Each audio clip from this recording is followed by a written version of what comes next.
विनोद, तीर भी चलने लगे हैं। देखिए, वाजपेयी सरकार की हम बात करते हैं तो एक कॉमन मिनिमम प्रोग्राम भी था, वो 370, अब तो वो हटा दिया बीजेपी ने, या राम मंदिर का मुद्दा या यूनिफॉर्म सिविल कोड, ये ऐसे मुद्दे थे जिन्हें बैक बर्नर यानी कि हाशिए पर डालने को तैयार हो गई थी बीजेपी। इनमें से दो तो खैर उन्होंने उनको अमली जामा पहना दिया, उनको ज़मीन पर उतार दिया, पर अब यूनिफॉर्म सिविल कोड हो, विशेष राज्य का दर्जा, अग्निपथ स्कीम, ये जो तीर चलाया है ये घाव गंभीर भी दे सकता है क्या, जो सरकार शक्ल अख्तियार करती दिख रही है।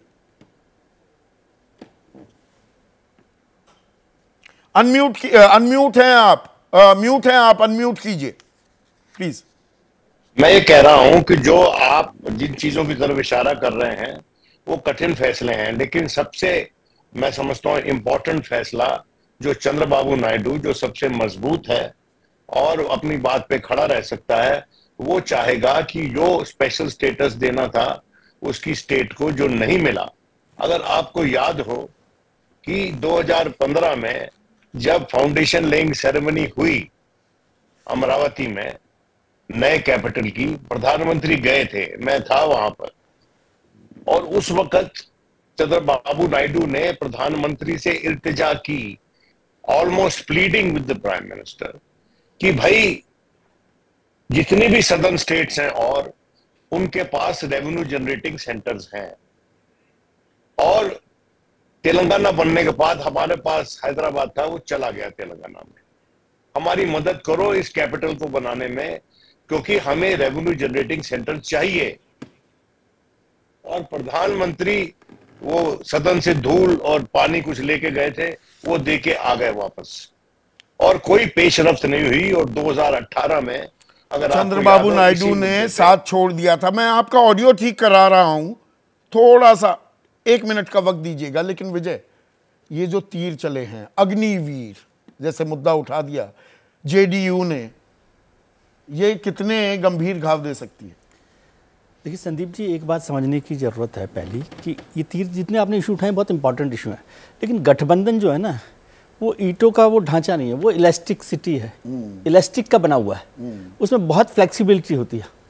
इसलिए हम जहां सोचते हैं कि इन विषयों पर ये गठबंधन, वो फ्लेक्सिबिलिटी पर अब बीजेपी को दिखानी होगी, वो जिम्मेदारी उनके पास होगी, लेकिन उनके पास भी होगी जो सहयोगी दल है, ऐसा नहीं कि केवल बीजेपी के पास होगी।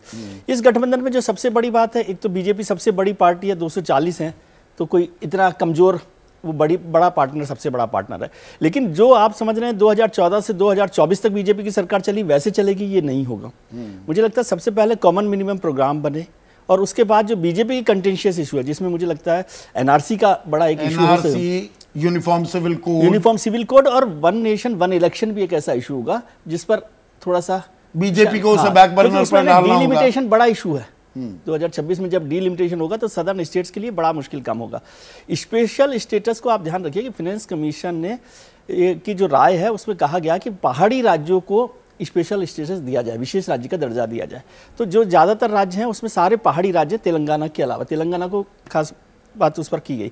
इसलिए मुझे नहीं लगता कि आंध्र प्रदेश या बिहार, दोनों में से किसी को विशेष राज्य का दर्जा मिलेगा, लेकिन उनको कुछ और उसके बदले में दिया जाए, कुछ पैकेज दिया जाए। चढ़ेंगी नहीं, त्योरियां तो चढ़ेंगी, लेकिन वो कहीं जाने वाले नहीं है। ये आप रोज, ये सारे जो गठबंधन के दल होते हैं उसमें बहुत सारे फूफाजी होते हैं, वो बारात छोड़ के नहीं जाते हैं, लेकिन उनको गुलाब जामुन की जगह लड्डू खिलाया जाता है। चीज होती थी, और आपने इतने साल एड़ियां घिसाई हैं कि कैबिनेट में क्या होता था, कोई कहीं ना कहीं हमारे सोर्सेज होते थे, आपके होते थे, जैसे 10 साल से एक सूखा पड़ गया था, अब घटक वहां होंगे तो खबरें तो पता लग जाएंगी अंदर क्या हो रहा है, और उस पर रोज शाम को बहुत सारी चर्चाएं होंगी जी। और मंत्रालयों के जैसे आपने जिक्र किया, तो मैं ये कह सकता हूं, जो अभी तक मेरी समझ है कि सीसीएस का कोई मंत्रालय बीजेपी किसी दूसरे दल को नहीं देगी। मतलब फाइनेंस को, सीसीएस नहीं देगी, सूचना प्रसारण, शिक्षा मंत्रालय भी, एचआरडी जो है, हाँ, वो और सूचना, ये सारे मंत्रालय ऐसे हैं, सूचना मतलब शिक्षा मंत्रालय तो आरएसएस उनको देने ही नहीं देगा किसी दूसरे को, और सूचना प्रसारण तो नेचुरली प्राइम मिनिस्टर के पास रहता है। इसमें पेच है ना भाई, दूसरे वाला कहेगा कि सब कुछ आपके पास ही है। नहीं, उसके अलावा बहुत सारे दल मतलब मंत्रालय हो सकते हैं, ज्यादातर ऐसा होता है मतलब ग्रामीण विकास है, कृषि है, जिसमें फाइनेंस पैसा होता है, जिसमें रोजगार की संभावना, पैसे का मतलब ये नहीं कि कमाई के लिए, लेकिन वो उसका मतलब ये भी होता है राजनीति के लिए उसमें मौका जितना होता है। जैसे रेल मंत्रालय के लेकर, रेल मंत्रालय में केवल प्रॉब्लम क्या है कि प्राइम मिनिस्टर की जो एक स्पीड थी कि भाई वो अश्विनी वैष्णव के साथ उसको दूसरे रफ्तार से चलाना चाहते थे, लेकिन मुझे लगता है रेल मंत्रालय वो दे सकते हैं।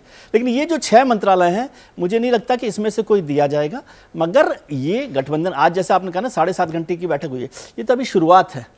अभी तो रोज रात को बैठक होंगी। अभी जैसे प्रधानमंत्री जी के पास चले गए जगत प्रकाश नड्डा साहब और वो भी, और ये अभी जो है पहला काम है एनडीए की सरकार बनाना, उसके बाद पार्टी का रीऑर्गेनाइजेशन का काम दूसरा होगा, और उसके साथ साथ होगा जो हार की समीक्षा होगी, उत्तर प्रदेश में जो हुआ, महाराष्ट्र में जो हुआ। हार की समीक्षा में अभी बड़े काम पर बैठे हुए हैं, इसलिए उस पर कर। विनोद, अगर हम उत्तर प्रदेश की बात करें, 7 केंद्रीय मंत्री हार गए चुनाव, 2 यूपी सरकार के मंत्री भी हारे, तो ऐसे में जो रूप स्वरूप था एनडीए 2.0, मोदी 2.0 सरकार का, शक्लें भी बदलेंगी क्या, या एक कंटिन्यूटी दिखेगी कि भाई अमित शाह वही गृह मंत्री, रक्षा मंत्री राजनाथ सिंह ही होंगे, विदेश मंत्री एस जयशंकर ही होंगे, वित्त मंत्री क्या निर्मला सीतारमण ही होंगी, सूचना प्रसारण मंत्री अनुराग ठाकुर ही होंगे? क्या वही चीज दिखेगी या नए चेहरे भी आते दिखेंगे? देखिए, ऐसा है, मैं आपको जो पहले बता रहा था कि चंद्रबाबू नायडू को स्पेशल स्टेटस चाहिए। अगर उसको स्पेशल स्टेटस चाहिए तो उसको ऐसे मंत्रालय भी चाहिए होंगे जहां पर इसकी पेशरफ्त हो, फॉरवर्ड मूवमेंट हो इसमें जल्दी से जल्दी। और रही बात, अभी तक मैं समझता हूं भारतीय जनता पार्टी अपनी इंटरनल डिस्कशन कर रही है। जो पोर्टफोलियोज की बात है, मैं कल चंद्रबाबू से मिला था, उसने कहा कि ना उन्होंने इशू रेज किया, ना मैंने बात उठाई। ये जब वो वापस आएंगे, मोदी जी का जब स्वेरिंग इन हो जाएगा या उससे पहले बातचीत होगी, उसके बाद पता चलेगा कि किसको क्या पोर्टफोलियो मिल रहा है।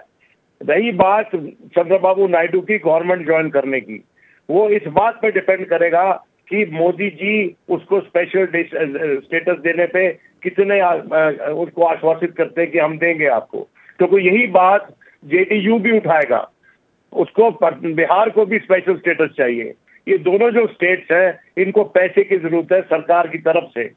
अब ये जो स्वरूप होगा नई कैबिनेट का, ये नई कैबिनेट जो है, जैसे ही घड़ी का काटा दोपहर 2:30 पे आए, बबीता जी का दिल सास बहू साजिश के लिए मचल जाए। और ये है इनकी बहू, पूरे दिन ऑफिस की टेंशन हो जाए गॉन जब ये करें अपना फेवरेट शो फ्री टाइम पे ऑन। इनकी तरह आप भी देखें अपना फेवरेट शो अपने टाइम पर और डाउनलोड कीजिए एबीपी लाइव ऐप अपने स्मार्ट टीवी पर।